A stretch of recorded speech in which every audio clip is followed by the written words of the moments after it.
Olá, pessoal. Meu nome é Tatiana, sou professora da Unifagoc, também sou formada em História, né, bacharelado e licenciatura na área de História, sou mestre em História e doutora na área de História. Sou também formada em Pedagogia desde 2017, e nós vamos trabalhar com o curso de Metodologias Ativas. Enfim. Ao longo da minha formação, e eu me formei em 2005, uma série de transformações foram ocorrendo na educação. Foi por esse motivo que eu busquei a área de pedagogia. A pedagogia me deu ferramentas para a sala de aula. O curso de História é a minha paixão e me deu o conteúdo, conceito. E como aplicar esses conceitos nessa sociedade em transformação?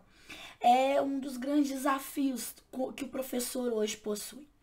E se ouve muito falar que das metodologias ativas, transformação da educação, as mudanças de ferramentas, as tecnologias. Eu acho que está tudo muito confuso para o professor. Como tratar as metodologias ativas? O que são metodologias ativas? Então, o grande objetivo desse curso é analisar o conceito de metodologias ativas de maneira a mobilizar o discente sobre a importância dessas ferramentas. Já falei para vocês, o mundo mudou, as tecnologias, elas estão aí. Nós estamos na Revolução Industrial 4.0, ou seja, muita coisa mudou. Nós estamos na era da inteligência artificial, nós estamos também na educação, nas mudanças disruptivas na educação.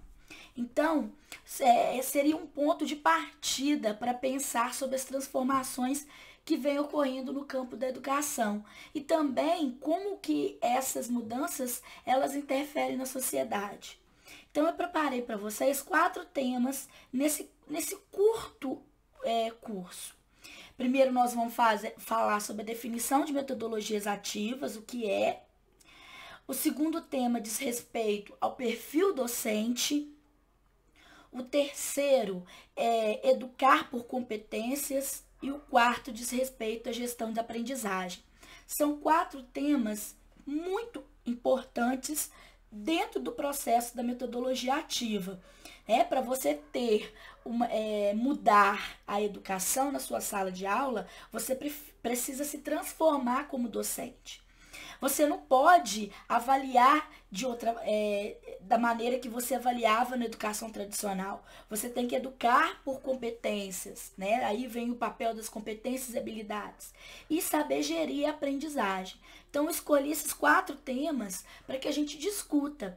Acredito que esse curso é o pontapé inicial para outras discussões. Ele é um curso que não esgota, ou seja, nós vamos tentar trazer novos temas dentro das metodologias ativas em outros cursos, em cursos futuros.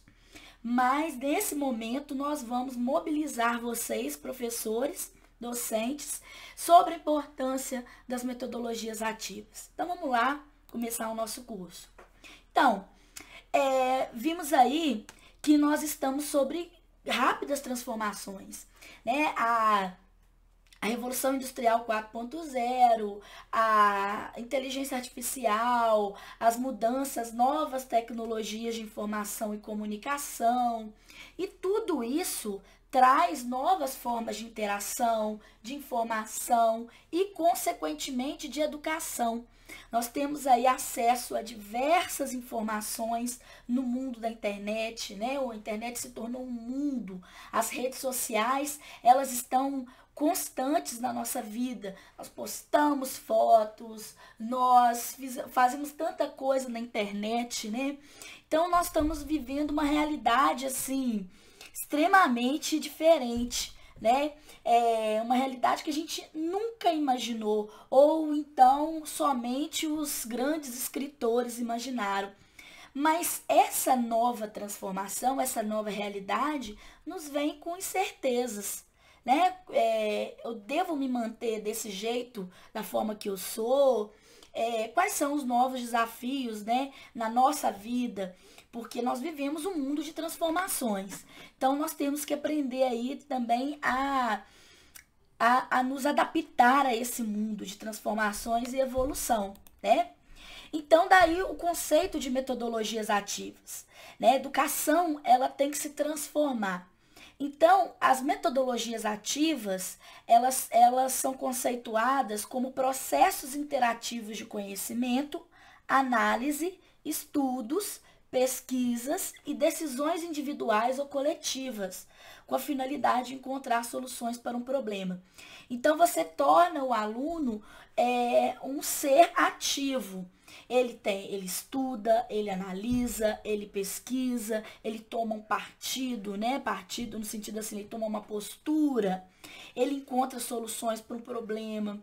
Então, isso diz respeito à educação, é ativar o pensamento crítico desse aluno. Então, e já é fato notório e comprovado.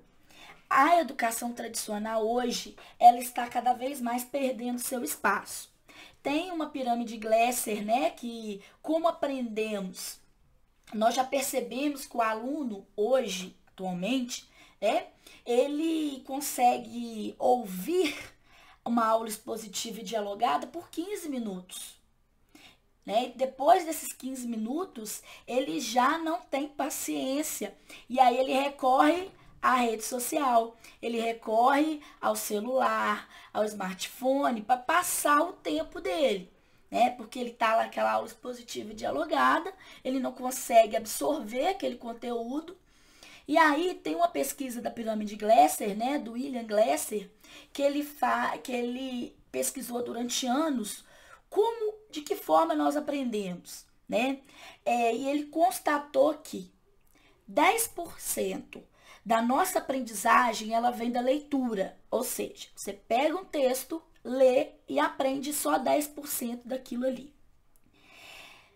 Ele notou que 20% da nossa aprendizagem advém de quando escutamos. Então, a gente absorve somente 20% daquilo tudo que a gente escuta, né? Então, a pirâmide vai aumentando, 30% quando a gente observa alguma coisa.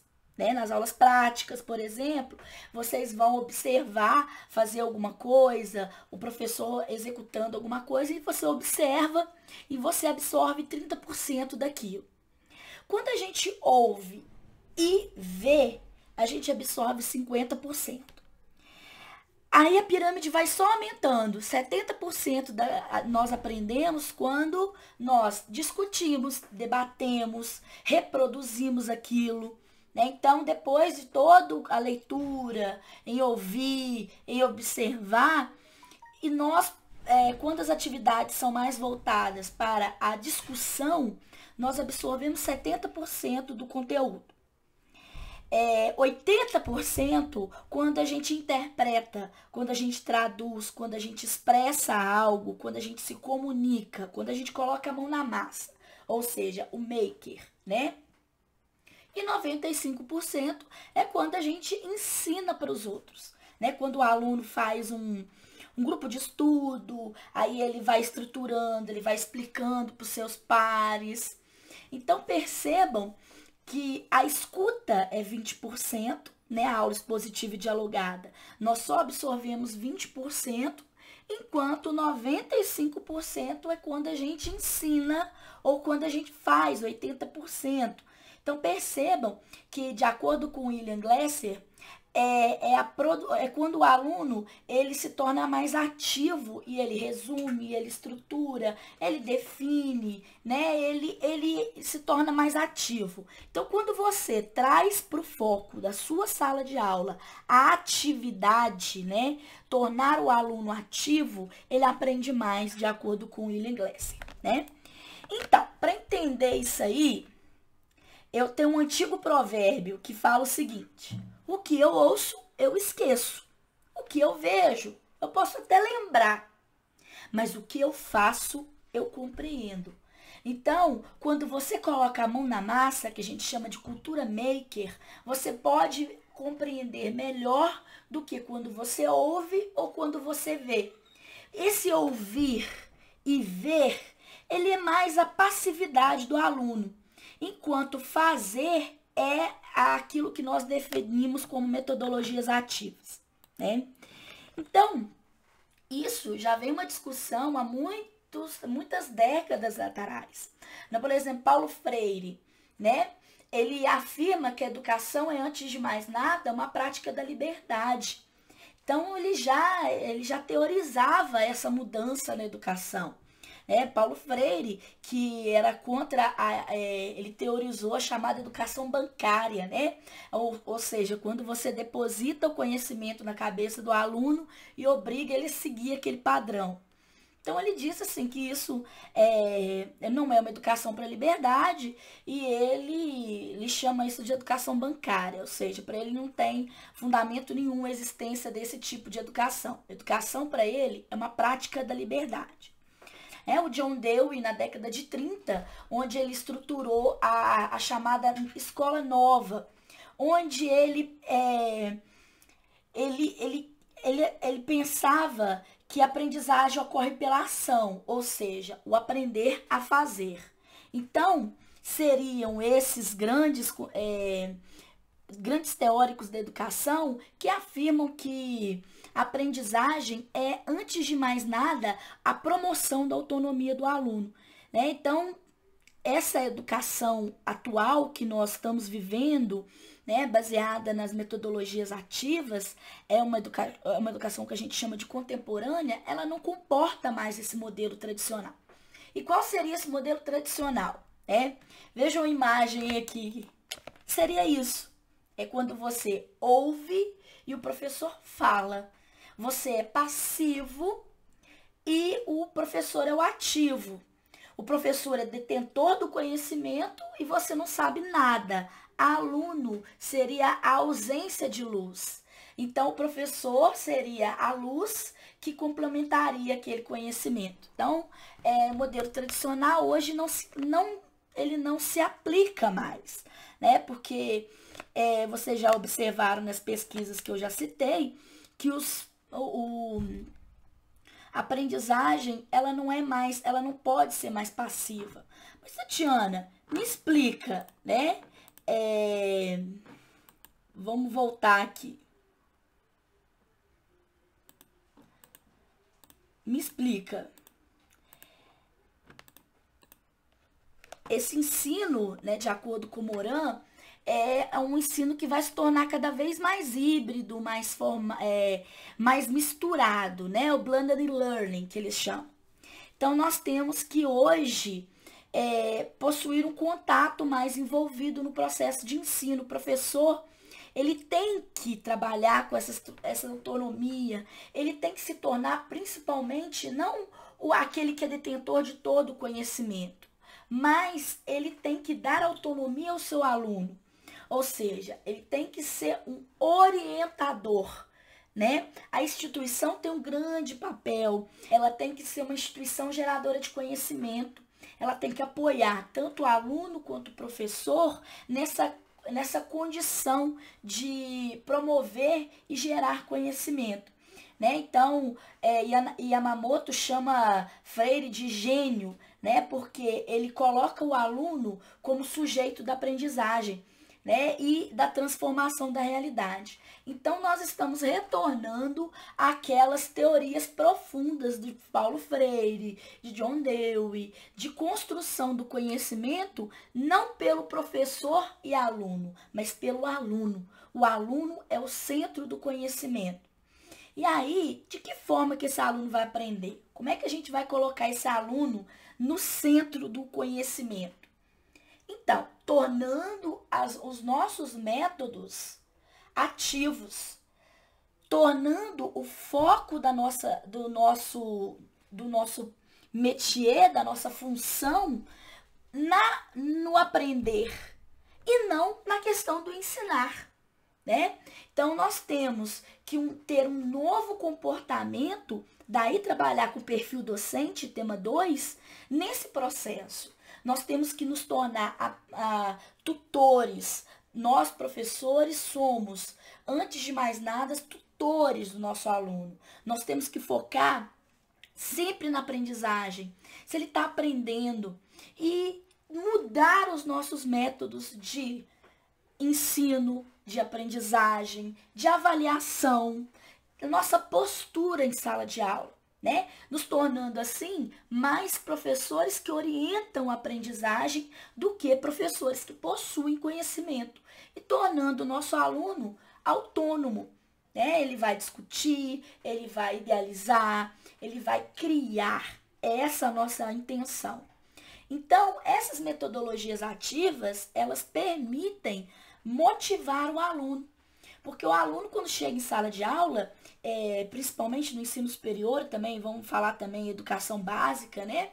Ele quer colocar a mão na massa, né? Para ele fica monótona aquela aula só expositiva e dialogada. Isso não, para ele não faz sentido, tá? Tanto os nossos conteúdos, que são extremamente, nós somos extremamente conteudistas, né? Para ele não tem significação nenhuma. Então, nós temos que mudar as nossas ferramentas e também mudar o nosso currículo também. Isso tem uma grande importância. Então, nós temos que motivar os estudantes por serem significativas para eles, trazendo aulas significativas. Fazer com que os mesmos estejam ativos, reflexivos, sempre questionar, permitir em sala de aula a sua colaboração, né? Permitindo que cada um auxilie o outro, construindo aí o conhecimento coletivo. Facilitar, né? As metodologias facilitam o desenvolvimento de competências e habilidades e também de atitudes em sala de aula. Hoje, a gente tem que trabalhar a questão da empatia, da questão socioemocional, não é só conteúdo, gente. Então, nós temos que sair daquela caixa que nós estamos dentro, da caixa conteudista, acúmulo de conhecimento conteudista, esquecer isso e desenvolver essas competências e habilidades que são necessárias para o aluno. Né? Aí você fala assim comigo, nossa, Tatiana, mas as provas externas, a ENAD, ENEM, elas são extremamente conteudistas? Não.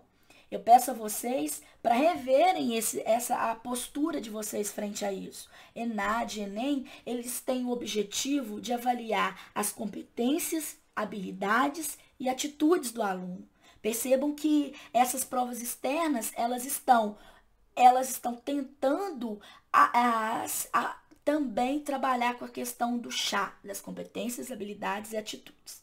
Então, ligando o conhecimento ao mundo real, né? Não é uma coisa que fica extremamente solta da vida que esse aluno vive, e faz os estudantes tomarem a responsabilidade de aprender.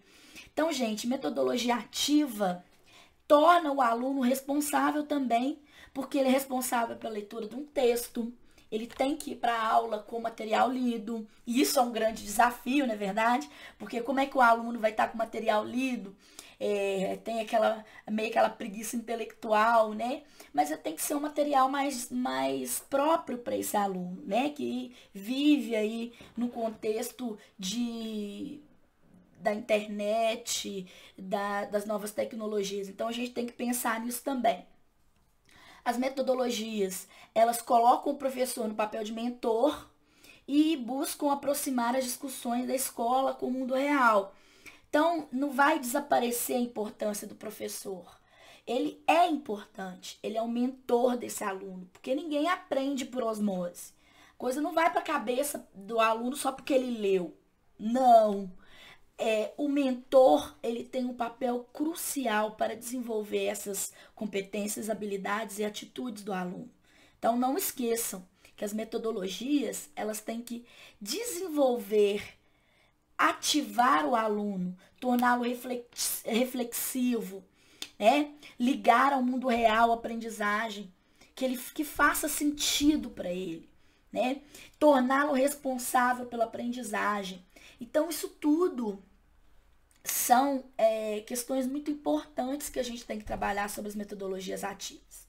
E os resultados, nós vamos fazer tudo isso através das tecnologias de informação e comunicação, os ambientes virtuais de aprendizagem, né? Nós temos vários ambientes, nós temos o Moodle, nós temos o Google Classroom, que é da Google e que é um ambiente virtual de aprendizagem extremamente grátis e extremamente proveitoso para o aluno, né?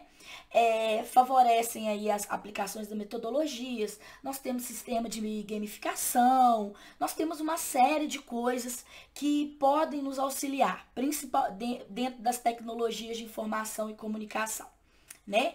Então esse é o grande desafio, é tornar o aluno um pesquisador e não um executor de tarefas. Explorar o potencial das redes tecnológicas, e não só as tecnológicas, como também as humanas, tá?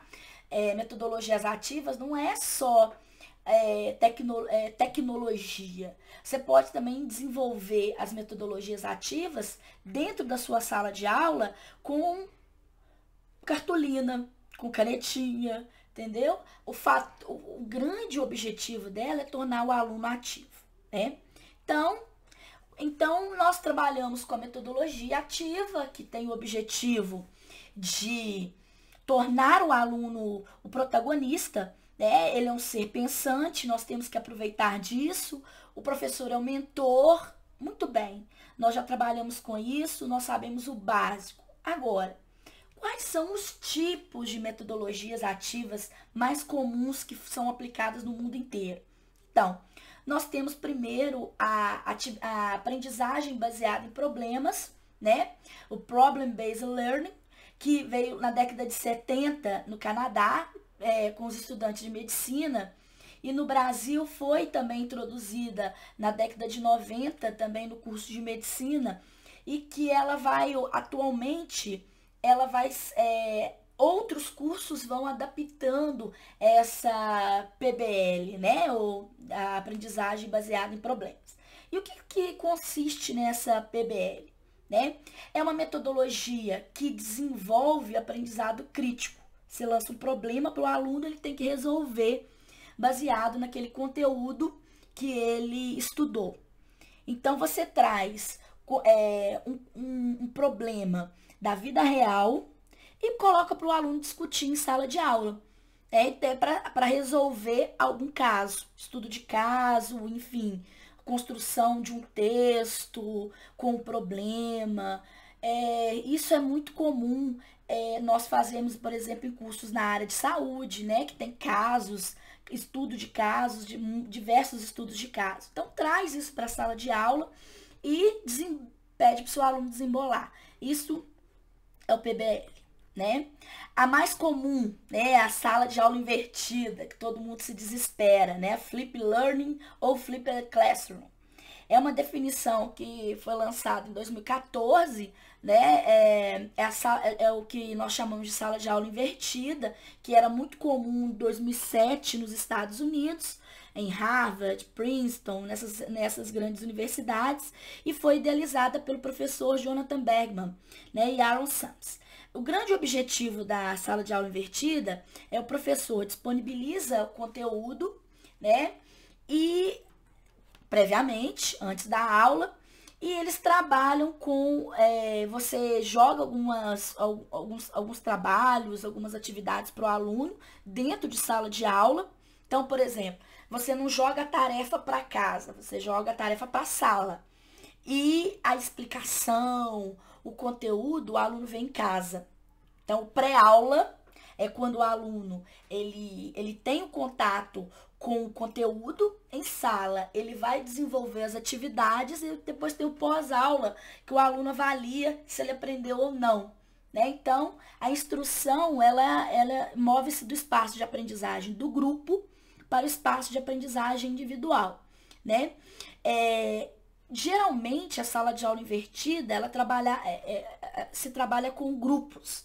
Então, a sala, ela não é aquela sala individual, né? A sala, ela é totalmente desconstruída, sistema de colmeias, é um sistema em grupo, onde o aluno é lançado um desafio e ele vai analisar ele vai a uma atividade, né? E ele vai analisar junto com seus pais, né? Então, ele vai aplicando e pegando os conceitos que ele já viu previamente em casa, vai aplicando aqueles conceitos dentro de sala de aula, né? Então, seria como se ele fizesse as tarefas em sala e o conteúdo ele veria em casa, né? A aprendizagem pares, chamado pre-instruction, é feita pelo professor Eric Mazur, né, na década de 90, professor de Harvard, e é uma das grandes coqueluches hoje no mundo inteiro. Grande proposta é que os alunos interagem. Eles vão explicando uns aos outros os conceitos, vão explicando os conceitos uns aos outros e vão aplicando na solução de questões. Então, mais uma vez, esse método requer estudo prévio. Então, todos os métodos, as metodologias ativas, elas implicam no aluno estudar em casa. Você, professor, disponibiliza o conteúdo e esse aluno, ele pelo menos faz a leitura, um estudo prévio. Não é que ele vai saber tudo, né? Mas ele vai trazer as suas dúvidas para a sala. E não o professor explicar uma matéria, expor a matéria passivamente para o aluno, né? Então, a aprendizagem pode ser feita entre pares através do pre-instruction. Enfim, essas metodologias que eu expliquei, baseado em problemas, também nós temos a baseada em projetos, tá? Que é o chamado projeto integrador, que desenvolve muito a capacidade socioemocional do aluno, a capacidade dele lidar com o grupo, capacidade de trabalhar em equipe. Então, nós temos, assim, uma série de metodologias. Nós temos também a questão da gamificação, nós temos Kahoot, nós temos Slido, nós temos Socrative, Mentimeter, que são programas, né, que são aplicativos que o aluno, que o professor pode levar para a sala de aula e gamificar. Nós temos também o Passa-Repassa, que é jogo de pergunta e resposta, que você pode fazer em sala de aula, né? Isso seria gamificação. Nós temos a aprendizagem baseada em projetos, no caso, projeto integrador, estudo de casos, seminários, o arco de Mangueiras, que é também uma forma de ativar o aluno, né? A questão dele ir para casa, ler o conteúdo e aplicar em sala de aula. Então, nós temos uma série de metodologias que nós podemos aplicar em sala de aula, né? E esses tipos que foram citados são os mais comuns. Enfim, quais seriam os pontos fortes e os pontos fracos dentro das metodologias ativas? Porque até agora nós falamos de tudo que é de bom. Mas quais seriam os pontos fracos também dentro dessas novas metodologias? Primeiro, vamos falar dos pontos fortes, né? Tá bem claro. Primeiro você traz o pensamento crítico, reflexivo, traz à tona valores éticos, trabalho em grupo, autonomia, protagonismo do estudante, né? O estudante se torna mais crítico. Promove o processo de ensino-aprendizagem, não só na sala, mas fora dela. O aluno ele vai se virar. Por exemplo, os cursos à distância, eles usam muito essas metodologias. O aluno estuda em casa, né? Ele tem o auxílio de um tutor, um professor online, mas desde que ele busque também, né? Então, é um grande potencial pedagógico, todo mundo envolvido, todo mundo, o aluno preocupado com o seu conhecimento, né? Então, as metodologias ativas hoje, elas estão descritas dentro das diretrizes curriculares nacionais, principalmente no curso de saúde, que ele trabalha muito com as metodologias, né? Quando você vê nas DCNs, vê muito se falando sobre as metodologias ativas, os cursos de licenciatura também, e hoje também com a Base Nacional Curricular Comum, a educação básica, ela abre as portas para essas novas metodologias, né? Mas como tudo é muito bom, tá muito bem, né? Mas também nós temos os pontos fracos. Primeiro, como vamos adaptar a nova tecnologia, né? Porque nós não viemos dessa nova geração. Nós temos grande dificuldade em utilizar, por exemplo, ambientes virtuais de aprendizagem, né? O AVA, né? Por exemplo, nós temos um AVA grátis, o Google Classroom. Por que não implantar isso nas suas aulas, colocando todo o conteúdo no Google Classroom, colocando fóruns de discussão, atividades, né? Para aumentar esse potencial dentro da sua sala de aula. Mas nós temos muita dificuldade. Mas, gente, eu sinto informar a vocês. Nós temos que aprender. Infelizmente ou felizmente, nós estamos na era digital, né? Infelizmente eu falo porque assim tem muitos professores que não têm a presteza. Então eles sentem assim, infelizmente, nós estamos na era digital. Então nós temos que gravar vídeo para explicar a matéria para o meu aluno. Eu tenho que usar o Kahoot, eu tenho que usar outras metodologias, eu tenho que usar o Mentimeter. Mas como que eu vou fazer? Olha, nesse momento você tem que buscar informação. Você tem que buscar cursos, né? Como o curso de metodologias ativas. Você tem que buscar ferramentas, né? No YouTube, já vou dar umas dicas para vocês. No YouTube tem análise de todas essas metodologias. Então você pode ver o YouTube, acompanhar os vídeos do YouTube para aplicar na sua sala de aula. Nós temos muita dificuldade, falta de base nas discussões, né? A gente não sabe o que é metodologias ativas, a gente nunca, na nossa formação teórica como professores, a gente nunca teve.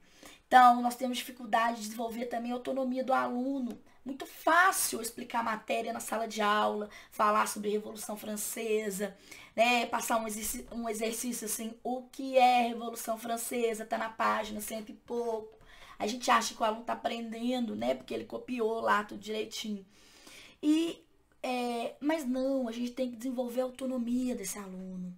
A gente tem que desenvolver a crítica desse aluno. Nós temos que desenvolver as discussões teóricas dentro do espaço sala de aula. Sala de aula é um processo de construção de conhecimento e não um processo só de expositivo dialogado. Então, nós temos uma grande dificuldade. Nós não fomos criados para autonomia. Nós, professores, não fomos... nós não tivemos essa discussão dentro da faculdade. Então, nós temos essa dificuldade em desenvolver a autonomia do aluno. E o aluno, ele se sente tão preso à aula expositiva dialogada. Quando você fala em metodologias ativas, ele fala assim, não vai dar certo. Porque...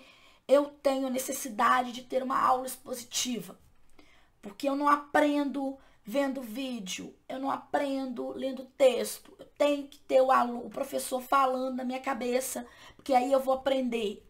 Então ele tem essa resistência, ele acaba evadindo por esse motivo.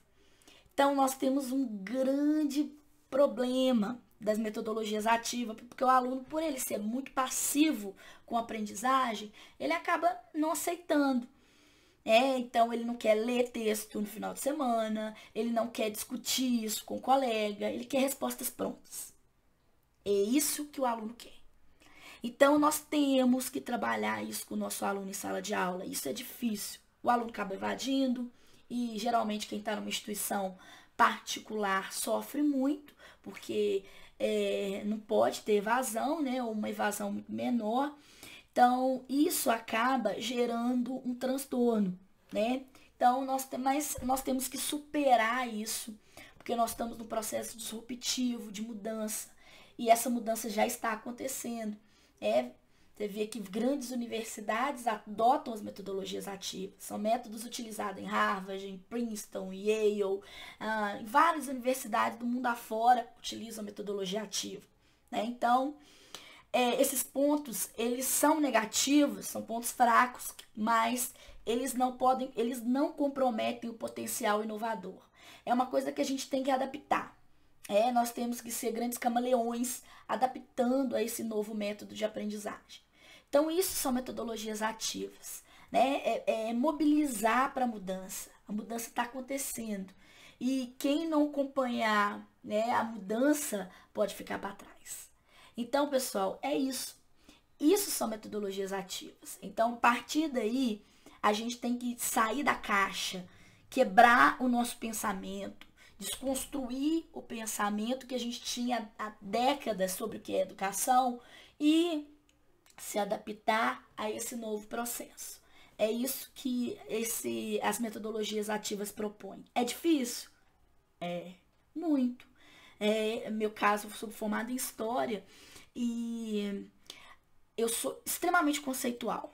A minha formação acadêmica, ela foi conceitual, ela foi passiva, os professores extremamente conhecedores da história, eles são, discutem sobre a questão dos marcos históricos, mas foi extremamente conteudista, E hoje eu me vi como uma pessoa que tem que se adaptar a esse novo processo. Por isso que eu busquei essas ferramentas, as metodologias ativas. Então, a gente tem que se adaptar a tudo isso. E o próximo passo é mudar o nosso perfil como professor, que é o próximo tema do nosso curso. De que modo eu vou mudar o meu perfil docente? Isso é uma grande discussão dentro desse curso.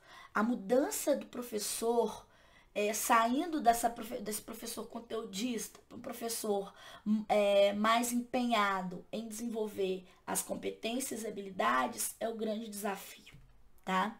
Então, até a próxima aula e vamos interagir na plataforma e vamos discutir sobre as metodologias ativas. Tem o texto para vocês lerem, que vai falar um pouquinho sobre o que são metodologias, as principais metodologias, e o fórum, que é avaliativo, onde vocês vão com os colegas discutir o que são metodologias ativas, tá bom?